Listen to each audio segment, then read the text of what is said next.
Cuando yo era muchacho, no fue hace mucho tiempo, y creo que en el día de hoy también se lleva a cabo una práctica cuando vamos a jugar un partido de fútbol. Esto no hablando profesionalmente, porque pues profesionalmente ya tienen una organización y pues nosotros tampoco jugamos profesionalmente. Pero cuando vamos a jugar un partido, lo primero que hacemos es formar los equipos, ¿cierto? Entonces, ¿qué hacemos? Pues por lo general se le dice a los que más juegan que pidan, que elijan. Entonces, ¿qué dicen los que más juegan? Háganse todos detrás de mí, ¿cierto? Están todos detrás o adelante, bueno, adelante de él, y comienzan a elegir. ¿Qué creen ustedes que va a considerar aquel que va a elegir a otra persona, a otro jugador? Bueno, pues, por supuesto, ¿cierto? Vamos a elegir los que más juegan, es decir, que los que menos juegan se quedan a lo último y muchas veces al gol, ¿cierto? Entonces, siempre se considera las capacidades de un jugador para poder elegirlo. Bueno, pero no solamente esas capacidades, muchas veces es la amistad.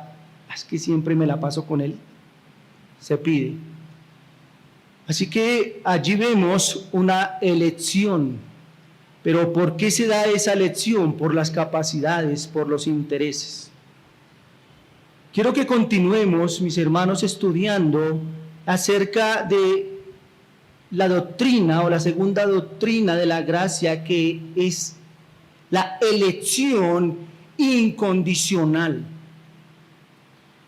Pero quiero que podamos entender que la elección de Dios, como cantábamos hace un momento en el himno, escogido soy de Dios, no es o no se hizo de la misma manera como nosotros podemos hacer en un partido o para jugar un partido. Dios no eligió de la misma manera, por eso se llama elección incondicional. No hay nada que lo llevó a elegir. Bueno, vamos a ir desarrollando nuestro tema.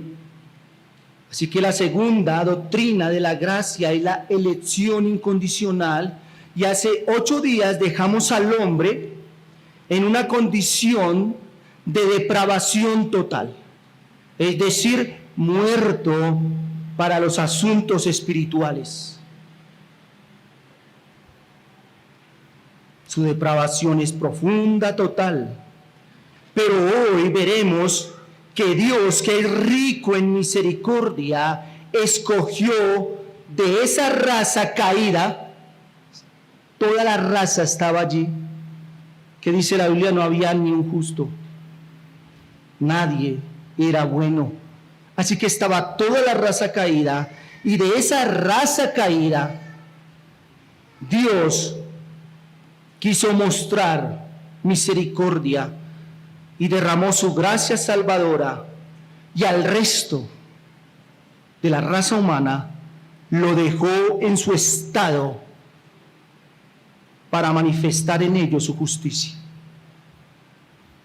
De eso nos habla la elección incondicional, de que Dios miró toda la raza humana que estaba condenada, que estaba depravada, no había justo ni aun uno, y de esa raza caída Dios elige a unos para salvación y a otros los deja en ese estado. De esa manera es que la Biblia nos enseña la elección de Dios. Esta doctrina, por supuesto, es atacada de manera especial. A los hombres no les gusta escuchar que Dios de manera soberana ha preordenado a ciertos hombres para vida eterna.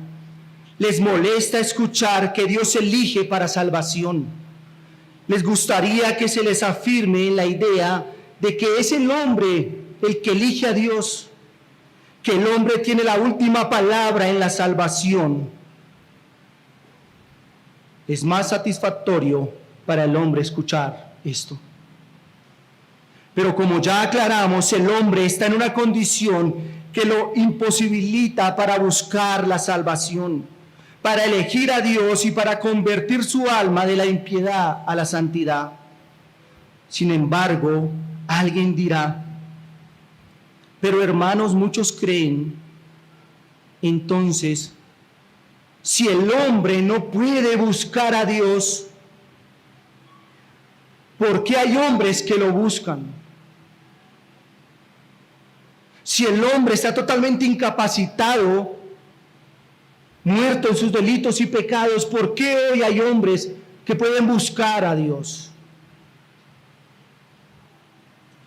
Si el hombre está incapacitado para ir a Dios porque su voluntad es esclava, pero en efecto algunos creen, ¿a qué se debe que algunos respondan con fe y otros no? Juan 15:16 dice, el mismo Señor Jesucristo, no me elegisteis vosotros a mí, sino que yo os elegí a vosotros, y os he puesto para que vayáis y llevéis fruto, y vuestro fruto permanezca, para que todo lo que pidiereis al Padre en mi nombre, Él os lo dé.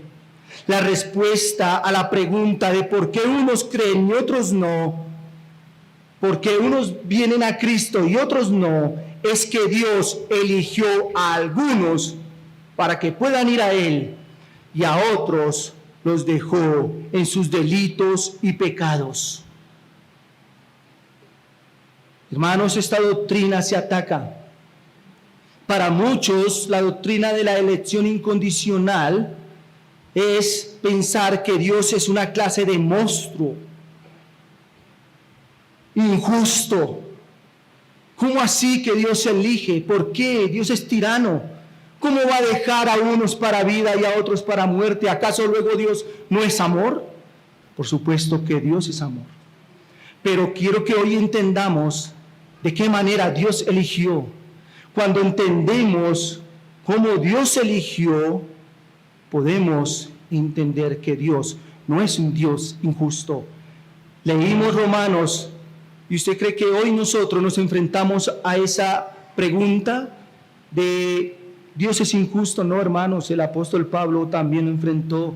Y él mismo dice, ¿acaso Dios es injusto? Él dice, de ninguna manera. ¿Por qué Dios no es injusto al hacer una elección? Pablo responde, porque no es el que corre.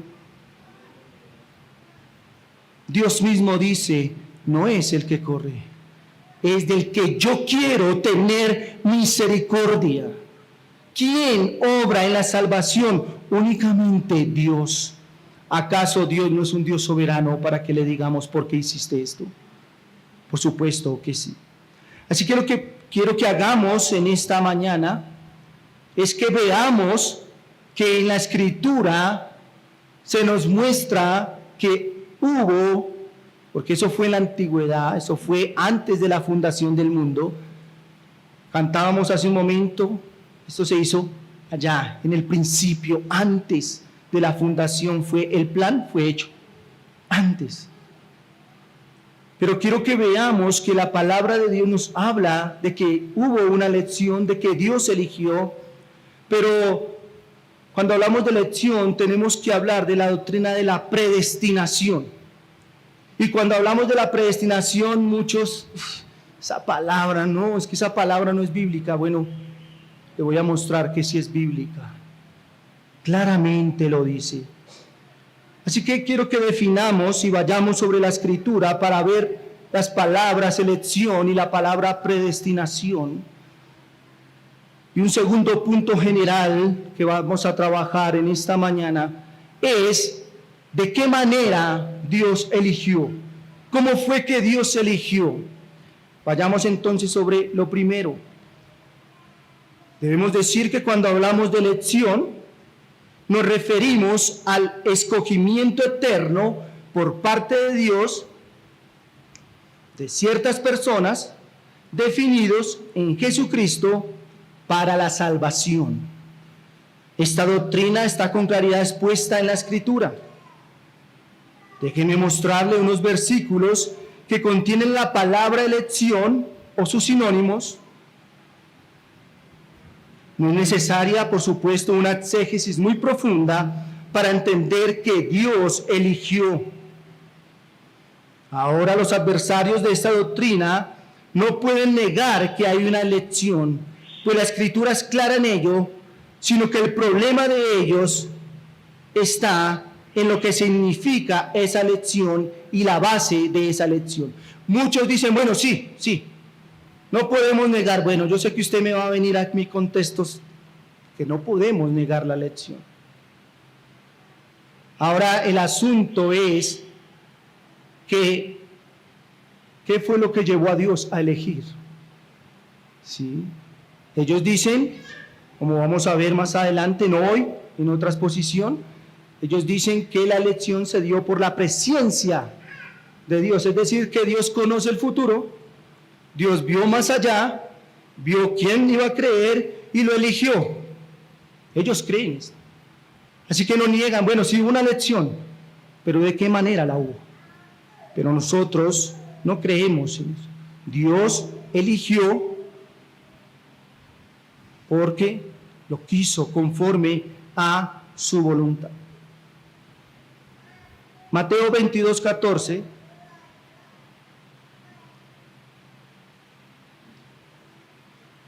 Romanos 11:5. Efesios 1:4. Colosenses 3:12. Dice Mateo 22:14. Porque muchos son llamados y pocos escogidos. Allí está la palabra, escogidos.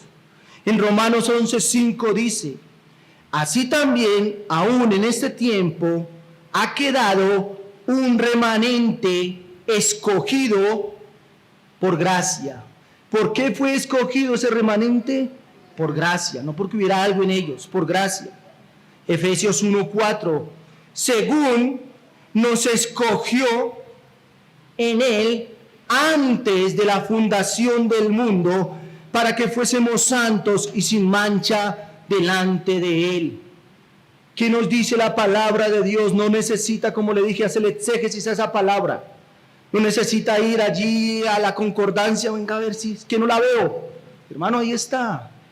Nos escogió desde antes de la fundación del mundo. Colosenses 3:12, vestidos pues como escogidos de Dios, santos y amados, de entrañable misericordia, de benignidad, de humildad, de mansedumbre y de paciencia. ¿Cómo nos dice el apóstol que debemos vestirnos? Como escogidos. Hemos sido escogidos por Dios. Tito 1, versículo 1, dice: Pablo, siervo de Dios y apóstol de Jesucristo, conforme a la fe de los escogidos de Dios y el conocimiento de la verdad que es según la piedad. Pablo dice, según que los escogidos, ¿por quién? Por Dios. Dios ha elegido, Dios ha escogido. Esto es una verdad que no podemos negar en la Escritura. Primera de Pedro 2:9, mas vosotros, ¿a quién le está hablando? A los creyentes, al pueblo de Dios, mas vosotros sois linaje que escogido, real sacerdocio, nación santa, pueblo adquirido por Dios, para que anuncien las virtudes de aquel que os llamó de las tinieblas a su luz admirable. Segunda de Pedro 1:10, por lo cual, hermanos, tanto más procurad hacer firme vuestra vocación y ¿qué? Y elección, porque haciendo estas cosas no caeréis jamás. Allí está, hermano, la palabra elección. Pero no es una elección cualquiera, no fue una elección de los hombres. Debemos tener claro que es una elección divina. La palabra allí usada es ekeglomai, que significa escoger o elegir. elegido, seleccionado y muchas veces favorito. Los puritanos utilizaban mucho ese término, los favoritos de Dios. ¿Qué son los favoritos de Dios? Los elegidos, los escogidos de Él. La elección es un aspecto de una doctrina más amplia, que es la doctrina de la predestinación. La predestinación es la decisión eterna de Dios con respecto al destino eterno de todas sus criaturas racionales, morales, hombres, ángeles y demonios. Esta doctrina, aunque molesta a muchos, está en la Escritura. Sin duda, Dios ha determinado todos los sucesos que acontecen y el futuro de todas sus criaturas. La palabra predestinación la encontramos 6 veces en el Nuevo Testamento. Romanos capítulo 8, versículo 29 y 30 dice, Romanos capítulo 8, verso 29 y 30, porque a los que antes conoció, también que los predestinó para que fuesen hechos conforme a la imagen de su Hijo. Los predestinó, que es antes. Los predestinó, es decir, los escogió, los eligió antes y eligió el destino de ellos. ¿Cuál es el destino de ellos? La salvación. Versículo 30, y a los que predestinó, vuelve y repite la palabra, a los que predestinó, a esos también llamó, y a los que llamó, a esos también justificó, y a los que justificó, a esos también glorificó. Efesios capítulo 1, versículo 5. En amor, habiéndonos predestinado para ser adoptados hijos suyos por medio de Jesucristo, según el puro afecto de su voluntad. Vuelve a repetirse la palabra predestinación. Muchos se sonrojan cuando hablan y predican de la predestinación. ¿Por qué hacerlo si la palabra de Dios lo dice? Y aquí no es lo que yo piense, aquí no es lo que yo quiera o lo que a mí me guste. Es lo que la palabra de Dios dice. Y la palabra claramente habla de predestinación. El versículo 11 de Efesios 1, en él asimismo tuvimos herencia, habiendo sido predestinados conforme al propósito del que hace todas las cosas, según el designio de su voluntad. Primera a los Corintios capítulo 2, versículo 7. Mas hablamos sabiduría de Dios en misterio, la sabiduría oculta, la cual Dios predestinó antes de los siglos para nuestra gloria. En todos estos versículos la palabra original usada es proorizo, que significa trazar de antemano un límite, determinar antes, predestinar. Pero en Hechos capítulo 28 leemos, para hacer cuanto tu mano y tu consejo habían antes determinado que sucediera. Allí en Hechos 4:28 se utiliza la misma palabra, aunque fue traducida al español como determinado. Esa palabra determinado fue traducida al español de esa manera, pero en el original es la misma palabra, predestinó. Es la misma palabra que se usa. Así que, hermanos, no quiero profundizar más en esto. Le he mostrado por medio de la Escritura que la Biblia es clara al decir que hay una elección. Por supuesto, hay muchos más textos y podemos profundizar más en esto. Pero quiero que quede claro que la Biblia sí habla de elección y habla de predestinación. Y si la Biblia habla de esto, ¿por qué sonrojarnos y por qué no hablar de la predestinación? Ahora el asunto, como yo les decía, es que debemos entender de qué manera Dios eligió. Dios no eligió de toda la raza humana buena y perfecta a unos para salvación y a otros para condenación. Eso sería injusticia. Eso sí sería injusticia. Pero ¿cómo estaba el hombre?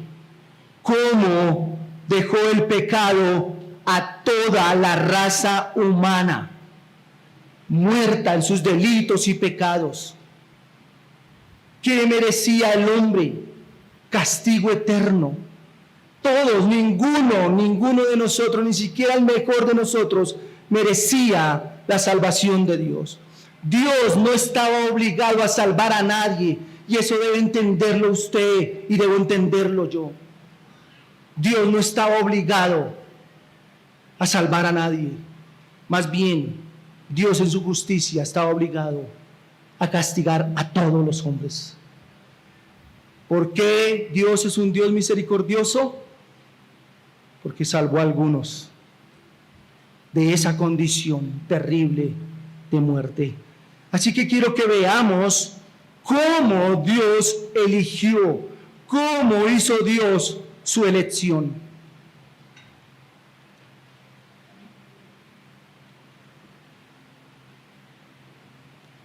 La doctrina de la predestinación para vida es atacada por muchos porque consideran que decir que Dios eligió de manera arbitraria solo algunas personas para ser salvadas muestra a Dios como un gobernador tirano y déspota, y que esto no tiene coherencia con un Dios santo y justo. Sin embargo, como hemos visto, es una realidad que Dios elige a algunos de dentro de la raza caída para mostrarles misericordia y coronarles de bienes. El asunto que se ha entendido mal es que aquellos que no aceptan la predestinación ven a Dios igualmente activo para salvar a un hombre como para condenarle. Consideran la predestinación como un acto libre de Dios en el cual de una raza buena o neutra aparta a unos para salvación y a otros para condenación. Pero esto no es así. Hermanos, Dios elige por gracia de una raza caída, pecadora y depravada. Todos están allí en una misma condición, perdidos, sin esperanza, muertos, y Dios elige a algunos para salvación y a otros los deja sin actuar en ellos. A esto se le llama la doctrina de la reprobación de Dios. Y quiero que hablemos para poder entender cómo Dios hizo su elección de la reprobación. Esto es una doctrina que debemos entender, la doctrina de la reprobación. Tenemos a Dios, como nos dice Génesis, miró a la tierra y vio que la maldad del hombre era mucha y que todos los pensamientos de los hombres eran de continuo al mal. ¿Sí? Oh, yo les enseñé la vez pasada, la palabra solamente es clave, no me la quite de ahí. Ahí está la escritura, dice que los pensamientos del hombre eran solamente al mal, de continuo solamente al mal. Así que Dios mira, no ve a nadie, entonces Dios, movido a misericordia, toma a algunos hombres, los aparta y al resto lo deja en esa condición. No fue que Dios eligió a unos para vida y a otros los eligió para muerte. Eso hay que entenderlo muy bien. Está la doctrina de la doble predestinación. Nosotros no creemos en la doctrina de la doble predestinación. Les enseñé del libre albedrío, que si usted me dice a mí que el libre albedrío del hombre es que el hombre tiene la capacidad de hacer lo que él quiere, yo le puedo decir, bueno, el hombre tiene libre albedrío porque él tiene la capacidad de decir lo que él quiere. El asunto, ¿qué es lo que él quiere? Siempre hacer el mal. Pero si usted me dice que el libre albedrío es la capacidad del hombre para elegir a Dios o rechazarlo, no estamos hablando de que el hombre tenga ese libre albedrío. Ahora, si usted me dice que Dios eligió a unos para vida, pero que en su decreto eligió a unos para condenación, yo le puedo decir, bueno, Dios es Dios y elige, ¿sí? Pero ¿de qué manera actuó? Lo que debemos entender es de qué manera actuó para esa elección. Entonces yo no puedo entender, porque si yo entiendo que Dios eligió a unos para vida, es decir, actuó en ellos para vida, pero también actuó en los otros para condenarlos, estoy diciendo que a Dios, a estos que eligió, les dio vida, pero a estos les dio muerte. Es ilógico, ¿para qué yo matar a alguien que ya está muerto, no? No puedo entender la lección de esa manera. Así que quiero que hablemos de la reprobación. Podemos definir la reprobación como lo hace la confesión de fe en el capítulo 3, párrafo 3, que dice lo siguiente, hablando del decreto de Dios, es decir, que Dios decretó todas las cosas. Por decreto de Dios, para manifestación de su gloria, algunos hombres y ángeles son predestinados o preordenados a vida eterna por medio de Jesucristo, para alabanza de su gracia. Y termina diciendo, otros son dejados actuar en su pecado para su justa condenación, para alabanza de su gloria, de su gloriosa justicia. Las palabras claves en la reprobación son las palabras dejados y siendo pasados por alto. Mientras que Dios extiende su gracia sobre los elegidos, los demás los deja o pasa por alto. Es decir, no interviene en ellos, sino los deja en el camino que ellos mismos desean transitar para ser castigados y convertirse en monumentos de su justicia. Esto lo entendió muy bien el apóstol Pablo en Romanos capítulo 9, versículo 22.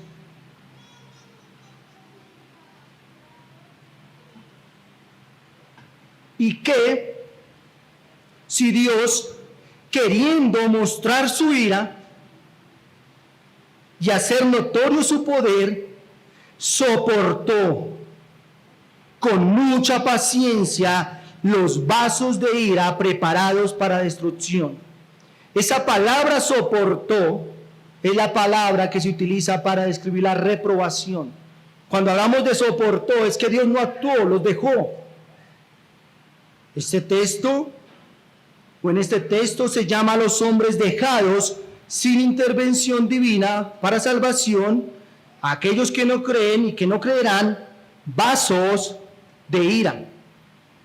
También a estos que no creen ni creerán se les llama réprobos. La predestinación para condenación y muerte es un acto pasivo de Dios, también llamado la reprobación. En la reprobación Dios no actúa. Si usted mira, cuando Dios llamó a Lidia, ¿qué dice la Biblia? Que Dios abrió el corazón de Lidia. Es decir, Dios actuó para que ella creyera. Eso es que actuar. En la reprobación, ¿qué hace Dios? Nada. Dios se queda quieto. Él deja a aquellos actuar en su pecado, lo que lleva a su justa condenación, porque son ellos los que pecan, ellos mismos lo hacen. Los deja a aquellos actuar en su pecado, lo que lleva a su justa condenación. Él no da a Jesucristo como su cabeza, ni envía a su Hijo a morir en su lugar, ni les da su Espíritu Santo en la redención. Dios está obrando a favor de su pueblo, pero en la reprobación Dios es pasivo. Permítame ponerle un ejemplo.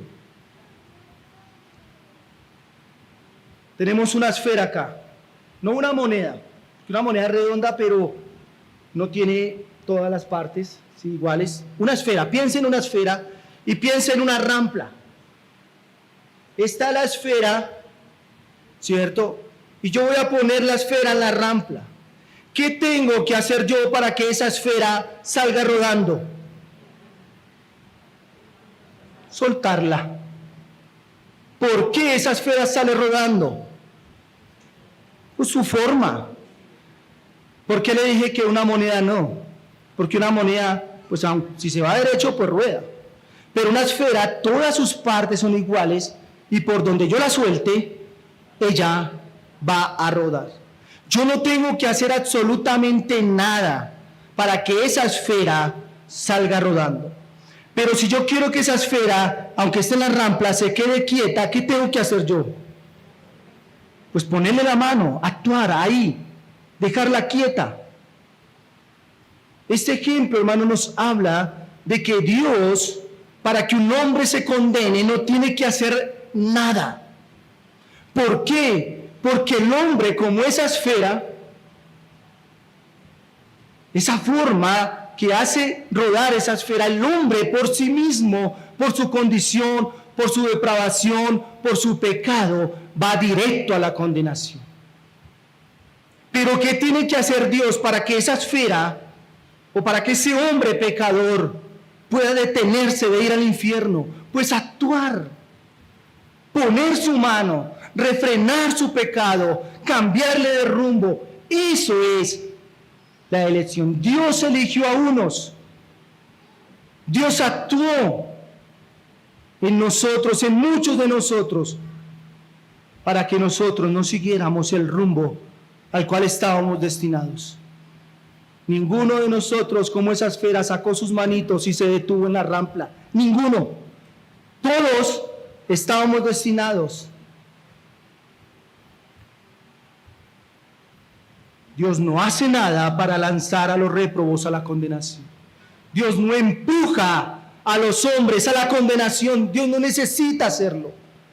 Muchos dicen, Dios eligió, a unos los eligió para este lado, a otros los eligió para acá, a esto les da vida y a esto les da muerte. ¿Para qué? Vuelvo y repito, ¿qué necesidad tiene Dios de poner pecado donde está rebosando el corazón de pecado?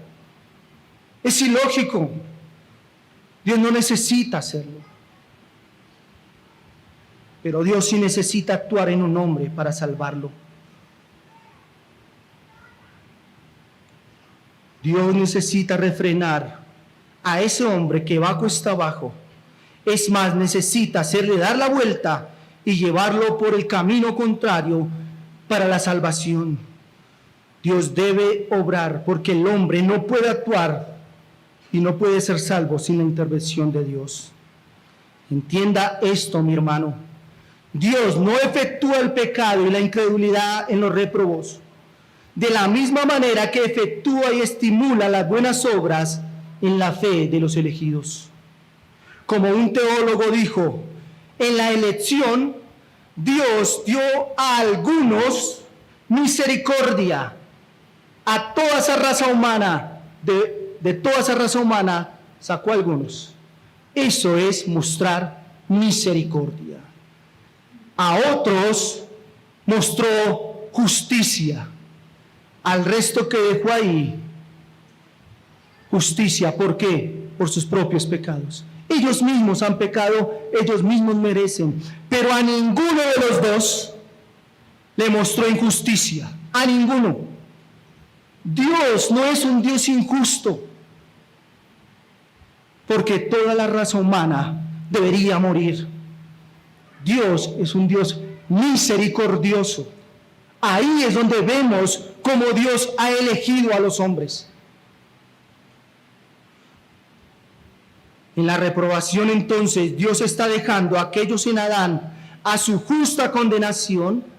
Es decir, Dios no tiene que hacer nada para que alguien sea condenado, simplemente tiene que dejarlo como ese hijo de Adán, no hacer nada por él, y ese hombre terminará por sus propios medios en el infierno, por su propio pecado en el infierno. Entonces no podemos afirmar categóricamente que Dios predestinó para vida y predestinó para muerte de la misma manera. No. Dios no actuó de la misma manera. Dios no le coloca pecado al hombre. No piense que hay un corazón bueno, pero como Dios es Dios y quiere cumplir sus propósitos, entonces dice, bueno, a ese que es bueno, como yo soy Dios y quiero cumplir mis propósitos, entonces, para que Él se tuerza, tengo que ponerle pecado porque quiero cumplir mis propósitos. No, ese no es Dios. Dios es un Dios justo. ¿Cómo cumple sus propósitos? Dejando ese mismo hombre que por él mismo se condenará para mostrar que Él es un Dios justo, que no dejará sin castigo al culpable.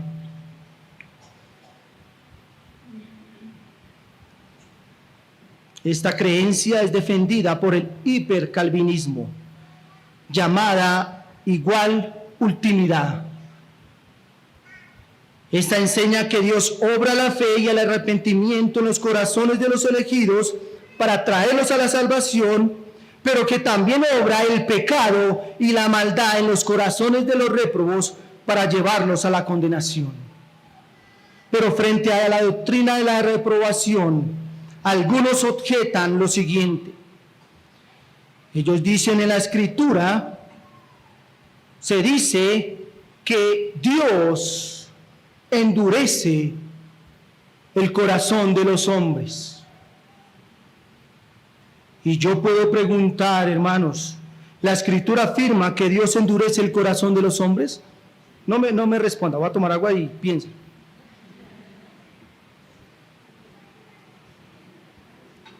La Escritura afirma que Dios endurece el corazón de los hombres.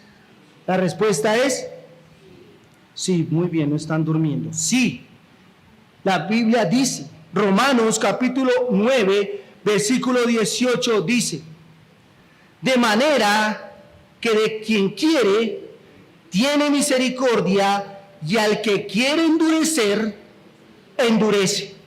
¿Sí, hermano? Dios endurece. Dios obra entonces en el corazón bueno y maravilloso y bondadoso, que quiere ir a Dios, que quiere buscarlo, y como quiere cumplir sus propósitos, entonces lo endurece. No. De ninguna manera podemos pensar de esta manera. Entonces surge la pregunta, si Dios no tiene que hacer nada para que los hombres reciban el castigo que merecen, ¿qué sentido tiene endurecer el espíritu del hombre?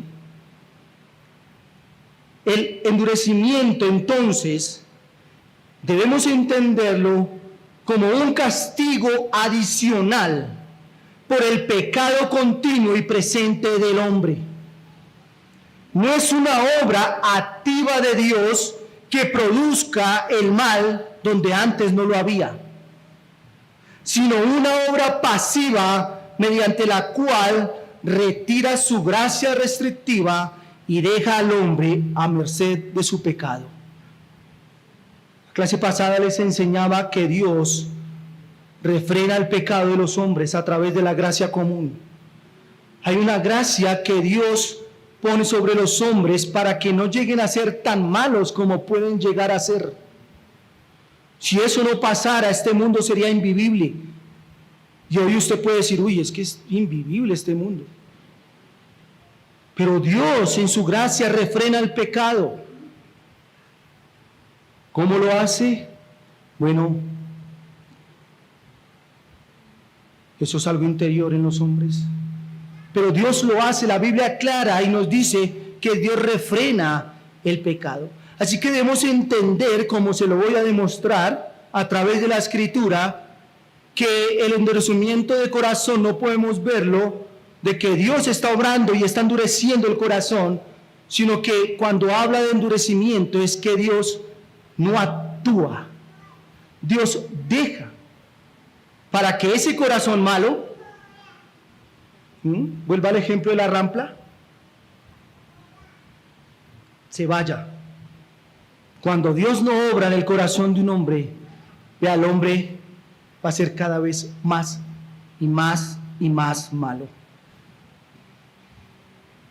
El endurecimiento entonces del corazón, no podemos ver que el hombre es una víctima de Dios. No podemos imaginarnos a Dios colocando mal en un corazón bueno. No podemos pensar que Dios toma a alguien que es bueno y lo endurece para que éste sea malo y pueda cumplir lo que Él ha determinado. No, mis hermanos, Dios no es el autor del mal. Más bien, el hombre es el autor de su propio mal. Y Dios es el autor, como dice la palabra, de todo bien. Entonces, endurecer el corazón de un hombre es un juicio, un castigo, para que un hombre que ha mostrado resistencia y rebeldía constante a Dios, ese hombre pueda ser exhibido el día del juicio y muestre Dios que es un Dios justo. Romanos capítulo 1, versículo 24 dice: por lo cual Dios los entregó a la inmundicia en las concupiscencias de sus corazones, de modo que deshonraron entre sí sus propios cuerpos. Observe ese texto. Aquí se nos dice que Dios entregó a un grupo de hombres a la inmundicia. Pero la pregunta es, ¿qué tipo de hombres Dios entregó? ¿Quiénes son estos hombres que Dios entregó? ¿Hombres buenos? ¿Hombres que querían buscar a Dios? ¿Hombres que habían mostrado ser íntegros? Los versículos anteriores describen a estos hombres como incrédulos, necios, idólatras, mentirosos, que se negaron a dar gloria al Creador, aún sabiendo que Él merecía, y voluntariamente optaron por adorar aquello que no era Dios. ¿Quiénes eran estos hombres? Malos, perversos. ¿Qué hizo Dios? Los entregó, es decir, los dejó, no actuó. No es que les puso más pecado, no. ¿Cuál es la obra de Dios de entregar a la inmundicia o pasiones vergonzosas, como lo dice el versículo 26? Significa que Dios quita el freno que pone sobre cada persona para que ésta ya no llegue a pecar tanto como pudiera. Si usted mira Romanos 1:28, dice: y como ellos no aprobaron tener en cuenta a Dios, ellos no quisieron tener en cuenta a Dios. ¿Qué hizo Dios? Los entregó a una mente, es decir, los entregó, no actuó en ellos, los dejó. Su propio corazón se fue endureciendo. Pero quiero que vayamos a este ejemplo maravilloso que nos tiene la Escritura, y es acerca del faraón de Egipto. Si usted lee Éxodo capítulo 7, 8, 9, 10, 11, allí vamos a encontrar que Dios quería liberar a su pueblo. Le dice a Moisés y a Aarón: bueno, vayan y díganle a Faraón que suelte, que deje ir a mi pueblo. Y que dice la Biblia, en los primeros versículos, capítulos, si usted lo lee con cuidado, dice: y Faraón endureció su corazón para no dejar ir al pueblo. En los últimos capítulos aparece la palabra, que es la controversial: y Dios endureció el corazón de Faraón. Pues si usted mira, Dios hubiera podido desde la primera vez tocar el corazón de Faraón, un corazón malo, perverso. No, Faraón no era bueno, hermanos. No lo piense así. Faraón era perverso. Pero desde la primera vez, Dios hubiera podido hacer salir a su pueblo. Pero ¿qué hizo Dios? ¿Qué quiso hacer Dios? ¿Cuál era el propósito de Dios con esto? Uno, mostrarle a su pueblo quién era el Dios que tenían. Pero también quería mostrar en Faraón que Dios era un Dios justo, para que las demás naciones vieran que Él era un Dios justo. Entonces, ¿qué hace Dios? Pues Dios permite que Faraón se endurezca en su corazón y no deje ir a su pueblo. Éxodo 7:3-6 dice: y yo endureceré el corazón de Faraón y multiplicaré en la tierra de Egipto mis señales y mis maravillas, y Faraón no os oirá.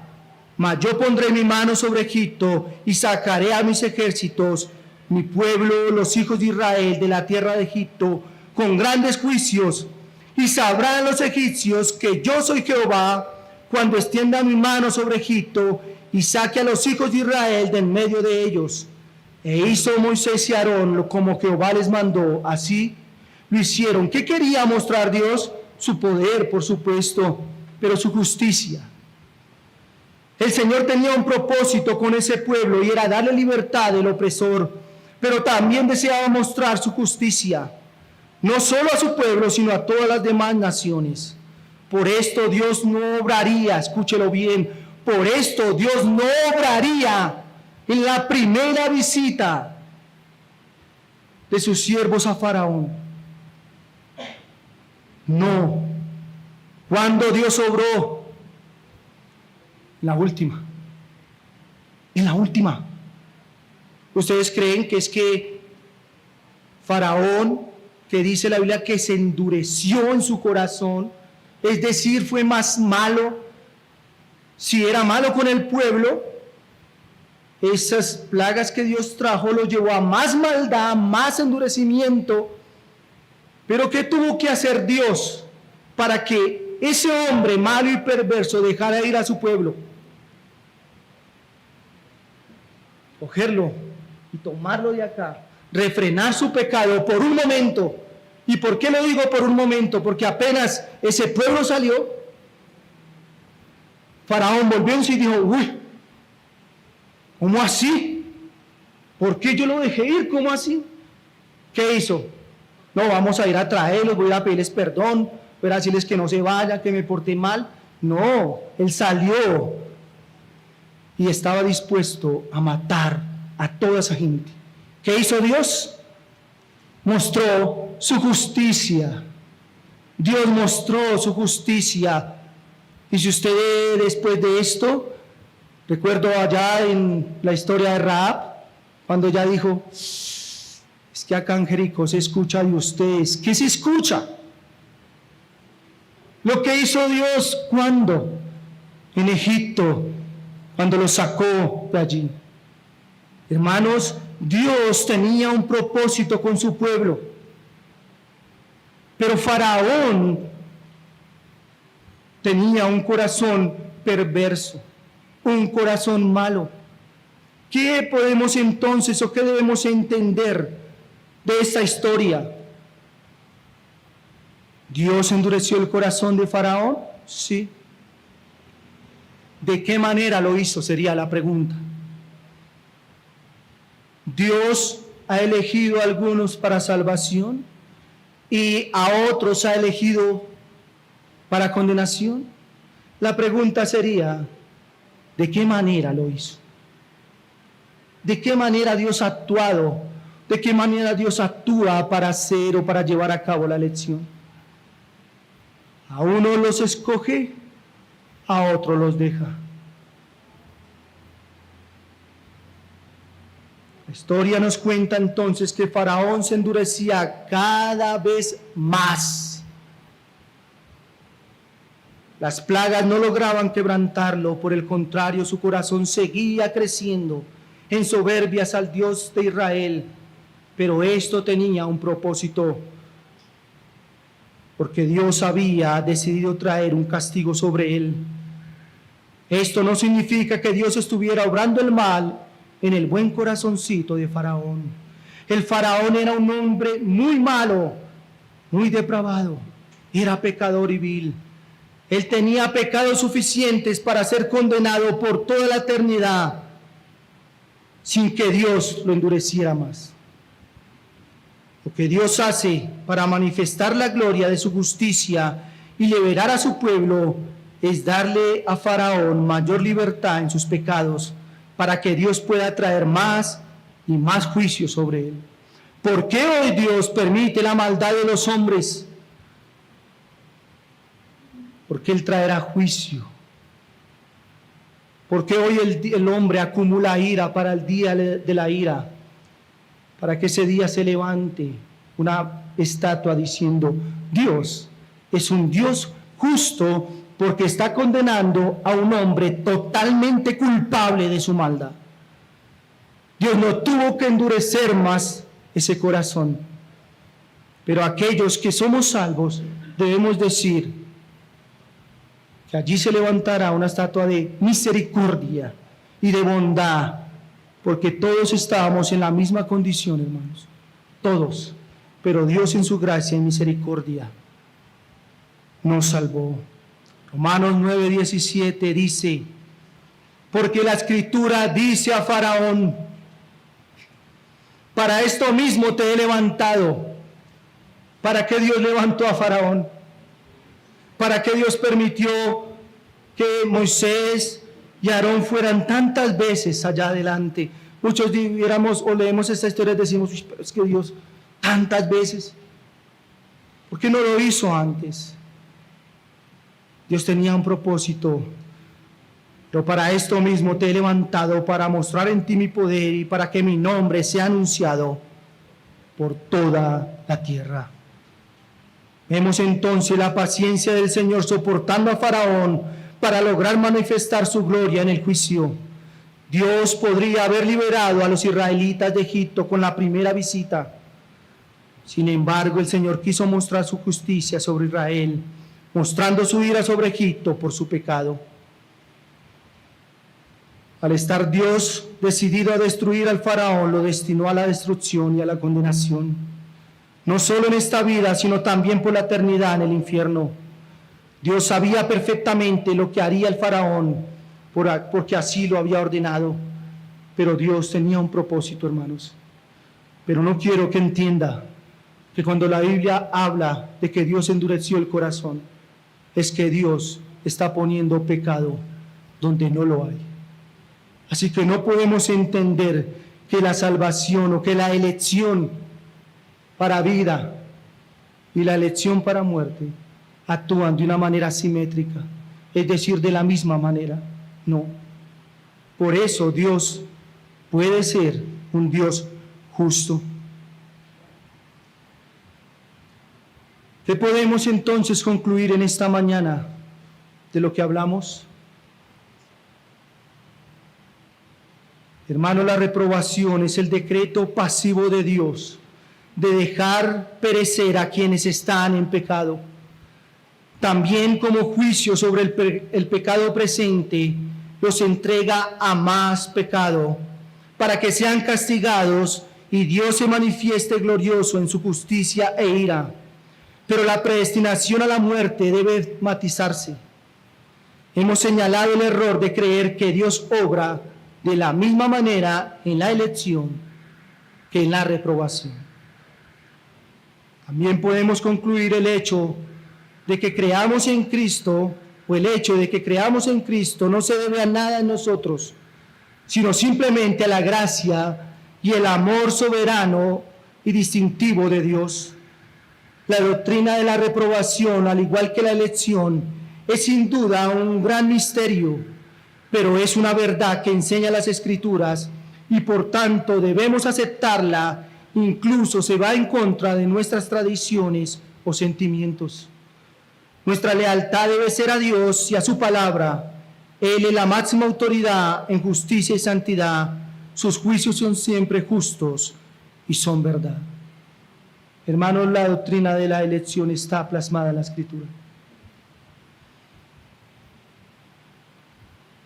La soberanía de Dios es una verdad, pero la responsabilidad del hombre también es una verdad.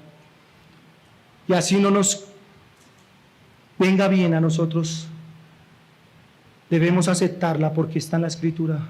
Debemos descansar en Dios y glorificarlo. Permítame terminar con lo siguiente. Quiero hablar a mis amigos que aún no han creído en el Señor. Y quiero pedirle que me escuche, por favor. Usted que aún está en sus pecados, quiero decirle que de todas las excusas que usted puede poner para justificar su incredulidad, la que menos le recomiendo es la siguiente: Dios no me ha elegido, por eso no puedo creer ni puedo arrepentirme. Quiero que entienda que el hombre impío no se condenará por causa de no haber sido elegido. El impío, el incrédulo, se condenará por rehusarse a creer en el Hijo de Dios, por rechazar el mensaje de salvación y por endurecer su corazón a los llamados genuinos de parte de Dios para que se arrepienta y se convierta de su mal camino. ¿Cuántas veces usted, mi amigo, ha escuchado el Evangelio de Jesucristo? Y quizás hoy ha escuchado la lección y puede decir, bueno, ahí está. La razón de no creer es porque Dios no me ha elegido y por eso me condenará. No, mi amigo. Zacarías 7, 11 y 12 dice, pero no quisieron escuchar, antes volvieron la espalda y taparon sus oídos para no oír, y pusieron su corazón como diamante. Diamante es uno de los minerales, por no decir el más duro. Para cortarlo se necesita otro diamante. Es duro. Y dice que pusieron su corazón ellos. Ahí no dice, Dios les puso. Como no los eligió, entonces Dios les puso dureza en su corazón, les puso unos tapones en el oído, los entretiene en el celular para que no escuchen. No, ellos. Y pusieron su corazón como diamante para no oír la ley ni las palabras que Jehová de los ejércitos enviaba por su espíritu, por medio de los profetas primeros. Vino por tanto gran enojo de parte de Jehová de los ejércitos. ¿Por qué Jehová se aira con el hombre? Por su pecado, hermanos, por su pecado no confesado, por su pecado, querido amigo, no arrepentido. Por eso viene la ira de Dios sobre los hombres. El mensaje del Evangelio, usted lo ha escuchado, y si es la voluntad de Dios, lo seguirá escuchando. Cuando leo estas palabras de Zacarías, se me viene a la cabeza la imagen de un hijo rebelde que le da la espalda a su padre, que le habla tratando de convencerle de su mal camino. Coloca las manos sobre sus oídos, evitando que cualquiera de esas sabias palabras penetren a su corazón y lo convenzan de su maldad. Y se enrosca sobre su propia necedad y se cierra a las palabras de verdad. Usted que me escucha, que aún no ha creído, no cubra sus oídos y no diga, iré a la iglesia porque me conviene, porque mis padres me traen, porque no tengo otra cosa que hacer. Pero digan lo que digan, no oiré. Prediquen lo que prediquen, no creeré. No haga eso, por favor. No endurezca su corazón. Tenga voluntad de escuchar. Déjese convencer por las palabras de vida. Desista de la desobediencia y de la rebeldía. Usted que me escucha y que no ha creído, debe entender que esta verdad de la elección no le quita ni siquiera un poco de su responsabilidad de arrepentirse de sus pecados, de abandonar su mal camino y creer en Cristo. Es su deber atender al llamado de salvación. La invitación de Dios para que todos los hombres se acerquen a Él es genuina y sincera. Dios no desea que los hombres se pierdan, sino que todos procedan al arrepentimiento. Por tanto, usted debe arrepentirse sin preguntarse hoy si soy o no un elegido. Esa no es la pregunta que usted debe hacerse. Usted debe ir a Cristo y arrepentirse de sus pecados creer en Él y recibir vida. Hoy es día, querido amigo, para salvación. Por amor a su alma, se lo ruego, no endurezca su corazón. No tenga un corazón duro como el diamante. No posponga su arrepentimiento, querido amigo, querido niño. No lo haga. No ahogue la voz de su conciencia que le grita que usted es un pecador, que requiere con urgencia vida y salvación. Hoy es el día para rendirse y entregar sus armas, aceptar, venir, reconocer, para poder ser limpio. No tema, porque Él nunca ha rechazado un alma que se acerca con confianza y humildad a Él. Juan 6:37 dice: todo el que el Padre me da, vendrá a mí. Y dice: y al que a mí viene, no le echo fuera. Querido amigo, crea en Cristo por amor a su alma. No posponga más esto. Arrepiéntase de su maldad y no diga: es que Dios no me ha elegido. Si hoy usted está acá escuchando el mensaje de salvación, como esta mañana lo escuchábamos, usted tiene la oportunidad de la salvación. No la siga rechazando, no la siga posponiendo, porque usted no sabe cuándo será el último día que pase en esta tierra y tendrá que enfrentarse al Dios del cielo y tendrá que rendir cuentas de todo lo que usted ha hecho, sea bueno o sea malo. Que el Señor nos ayude, hermanos.